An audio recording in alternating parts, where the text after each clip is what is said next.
not. And there's also things that there is scary and spooky stories about cryptoids and stuff in the Appalachian Mountains. So I think this kind of like that's where the story kind of comes from, like from myth and stuff. Like a mythos of this. Mm-hmm.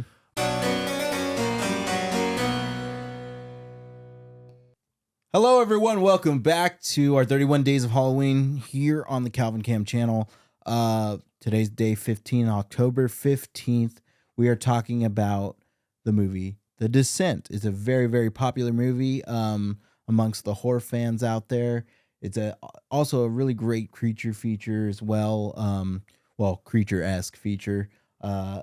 This movie had everybody when I was in high school talking about it all the time. And I think this movie was definitely, I had to put it on this year's list because I thought that it deserves, a little bit more recognition because it is a great movie. And I'm curious to see what you thought of it. I've seen this movie a couple of times. This was probably the fourth time that I watched it, but I really, remembering it, like this was one of those ones that I would watch in my room, like at, late night, trying to feel scared.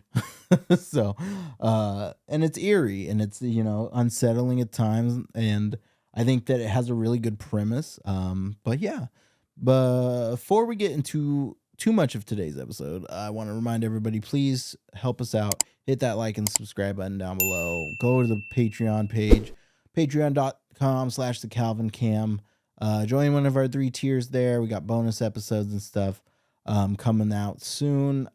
Please go there, support us, donate to us, all that jazz, help us out.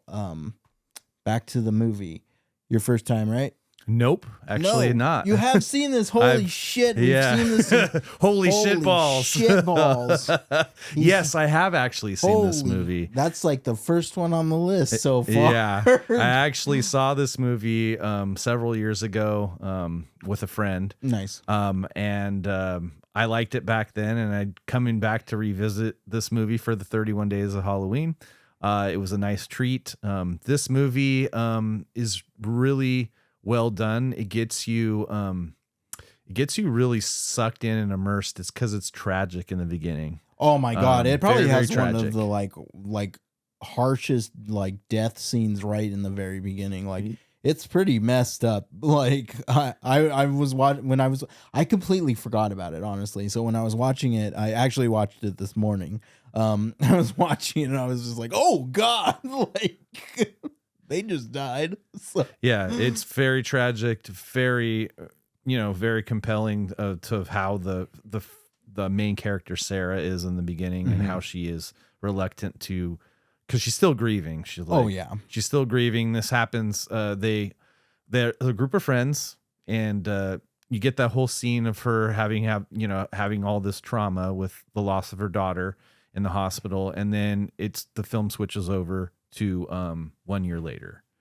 And 1 year later, it's a group of friends. They're going on this adventure. Spelunking. Yeah.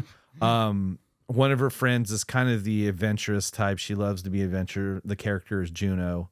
Juno gets everyone together and to go on this, like you said, spelunking adventure in the Appalachian Mountains, I believe. So it's in the Appalachian Mountains. They drive up to this cabin. They have, there's a good scene of them all kind of basically catching up, and you get a little glimpse of the character building here with background of the characters before we go onto this adventure. They wake up in the morning, they get in their cars, they drive up, they start hiking to the mountains, and they're wondering, is it here yet? Is it here yet? Juno doesn't know because secretly this is something she wants them all to experience. As there's a glimpse of when she leaves the car, she has like a mountaineering book for the area of the caverns, and she just throws it back in the glove box and shuts it. And then they get to the cavern. They all climb down into the depths of the cavern. I mean, you get the sense of, it's just captivating. It's beautiful. The scenery of this, it's beautiful. The music kind of gets you in the mood of adventure. And then you get down there, and this is when everything starts to turn to the dark side. They start moving through the cavern, and then Sarah gets stuck. And as Sarah gets out, we have a shift in the cavern, and the cavern moves, and then they're moving through the cavern, and they get into a darker place where they don't know where they're at. And I believe once they get there, Sarah's kind of isolated from the group. She actually sees something in the shadows. And it's really weird and well done. Like, it's eerie and it's like unsettling. So like, you're like, what is that? You're on the edge of your seat. You're wondering what's in the dark. Like, it's already a bad setting, and then, as the film progresses, we find this whole underground plot, basically, of these human hybrid, like human mutation They're beings. like human mutation, like bat creatures. Yeah. So from my theory, I think that somebody, or maybe not a group, but maybe like predating a long time ago, just humans who were stuck in the cave, who just kind of like lived and kind of like just eventually through the years probably mutated into being able to maneuver in the dark, and like that's why they have like bat like things, like their hearing's really well, but they can't see for shit. Yeah. So, or I mean, they could see well in the dark, but like they slowly evolve to their environment, which is kind of like a bat. It's evolution. It's evolution. So that's my theory, is just like maybe it's like not prehistoric, but just like very early humans who were stuck in a situation, who eventually evolved and reproduced, and just like it just kind of, that's what we got. And there's also things that there is scary and spooky stories about cryptoids and stuff in the Appalachian Mountains. Yeah. So I think this kind of like, that's where the story kind of comes from. Totally. Like from myth and stuff, like a mythos of this. Mm-hmm. But yeah, they stumble upon these creatures, and then they're just fighting through their lives, trying to just find a way out of this cavern. And then you have the one adventurous girl that falls in the hole and breaks her leg. And this is when the creatures kind of start attacking them, because they sense blood and they feed on blood, kind of like bats, like I said. Yep. So you get this whole thing of, she falls, they try to get her out, and then they get separated. And this is where like I said, the madness happens. But they kind of, in order to stay alive, they know they have to fight and protect themselves and embrace this chaos. And you see that in Juno. She gets so into this, she wants into the survival, and same goes for Sarah. But there's a kind of falling out, because Juno accidentally kills one of her friends with a climbing pick. Yeah. And that's like their only weapon they have against these creatures in there. Yeah. So this happens, and but still Juno's reluctant, like, I'm not leaving Sarah behind. The other two girls say, we just need to get out of this cave. And you get this whole thing of them trying to survive, and you get nice cinematography and shots of them surviving. You get nice glimpses of the infrared on the camera that the one girl had that was kind of documenting this progression in the cave. So the cinematography in this film was pretty good, and just the way it shows that eerie approach of this cavern and this environment that they're in. I think you get a really cool just sense of feel of the claustrophobia in this film. And I think the use of that mixed with like the darkness is just so well, and that's probably the most unsettling. Like, the creatures are scary, and there are a few like unexpected scares, or like you see it in the background or whatever. But like, I think what really gets me watching this movie is I'm just like, oh, that's just like, that's a situation I just never want to be in. Like, I could never imagine myself spelunking In a cave in a dark place in a you've never cave in a been. dark place No. I've never been. Where Nah. there's stalactites and all that stuff. I'm like, No. no, and the air is misty and musty. No, thank you. No thanks. No, I think this movie is a good movie, and I'm glad that I got to revisit it because it is, semi nostalgia for me. It came out like in the early to mid 2000s, and I really enjoyed it back then. I enjoy it still to this day. I don't think this is a movie I'll ever forget. But yeah, that's basically like what this movie is. It's I feel like you know what you're getting out of this movie when you watch it, like, and especially after you figure out what this actually is. And I'm just, one thing that I really like is that I like that she makes it out at the end. I think that's really cool. Or does she? That she was always does. the mystery. Like, did she get out? But She then does. there's that shot that, Juno's in the car and then it goes back to her in the cave with her daughter. Like she's having these subliminal things of her daughter. She's having flashbacks. Have you seen the second one? I know there's sequels to this movie. I have. The second one is a direct sequel to this specific story. So Okay. you should definitely check it out. I have not seen the second one. But yeah, no, this is just a good movie. So I'm gonna rate this movie a 3.5 out of 5. I think that this is just a good movie. I don't think it's great. I don't think it's exceptional.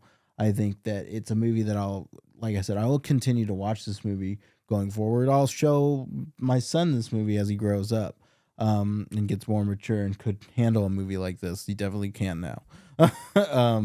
But this is like a movie that I just recommend it. If you love horror and you love creature features, this is definitely like worth being on our 31 days list. So that's why I chose it. But yeah, I give it 3.5. What do you give it? I give it a 3. Like you said, it's an okay movie. It knows what it is.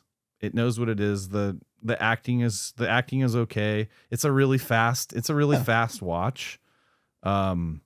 But it's okay. It's an average movie. It is definitely worth being talked about. It's definitely worth watching at least once. So It's only an hour and a half. yeah, it's definitely worth watching once. It's just a well-rounded movie. All right. So let us get a little bit further into this and talk about our fun facts. Oh, there's a ton of good movies, man. Next year's gonna be popping. Next year's gonna be popping. We have our list already made for this year. Persuade me if you want, in the comments of what movies we should review. Yeah, if there's a movie that you'd say, "Oh, I want Calvin and Anthony to review this movie," we're willing to modify our list if we get enough of you guys, the fans of the show and watchers of it and listeners, to have us change our list. We feel free. We will change it. Okay, ready? Here we go. 21 separate cave sets were built for this film. These were carefully reused with different camera angles, set dressing, and lighting to suggest a nearly endless connection of interconnected tunnels and caverns. For realism, the makers often limited the light of the set to light sources that the protagonists brought with them, such as flashlights, helmet lights, and light sticks. That's cool. Cool production sets. Yeah, and So- not to mention, we all know how hard it is to shoot in the dark. Yeah, not to mention It's just shooting very, like, very tough and difficult to do in terms of getting lighting set up. the filmmakers considered it too dangerous to film in an actual cave. It also would have been far too time consuming, so they opted to just build one instead, which is the way to go. Like, why film somewhere where it's going to be like a super big headache? And on location, because you don't know what these caves are like. You You don't could know. someone can get injured, someone can actually die. Yeah. Stuff like that. All these factors play a huge role in that. Production on the film was fast-tracked so that the movie could release before a similar similarly themed American film called The Cave. Unfortunately, it opened in the same week as the 2005 London bombings, which considerably hurt the film's chances at the box office. So that sucked. No real caves appear anywhere in the film. They were all sets. Yeah, like I said. I don't know why they have that fun fact twice on here, but let's see. Claustrophobia is a big aspect of the film's fear, but Neil Marshall had no clue how many people were actually affected by it until he started showing the film to audiences. Let's see. Neil Marshall cited the films The Texas Chainsaw Massacre, The Thing, and Deliverance as influences in establishing tension in this film. The director elaborated, "We really wanted to ramp up the tension slowly, unlike all the American horror films you see now. They take it up to 11 in the first few minutes and simply can't keep it up. We wanted to show all these terrible things in the cave, dark, drowning, claustrophobia. Then when it couldn't get any worse, make it worse, you know?" Marshall also said it at the 63rd Venice International Film Festival that he was inspired by Italian horror films of the past, in particular those of Dario Argento and Lucio Fulci. Yeah, Dario Argento, he made, or I probably say his name wrong. He made like a lot of good like horror films in the 80s. One of them that he's known for is a movie called like Inferno. Yeah, have you heard of Inferno? Inferno is like, it's kind of like Inferno, but it's kind of like a theater themed like horror movie. It's like really, really good. All right, it's one we could cover next year or cover sometime in the future, but it's a very good one. At around 33 minutes, the tight tunnel crawl was used for several of the women audition scene. They did it beneath a table lined tightly with chairs. That's funny. Okay, and one more. The crawlers have the auditory shout out to the Predator series. They're similar to the clicks dolphins make and are a very early tip off that they use echolocation, like bats. Yeah, that's what I got from it watching this. Okay, that's it for fun facts for this film. Thank you all so much for watching. This has been awesome, and we'll catch you tomorrow. We'll see you on the next episode. Thank you for watching.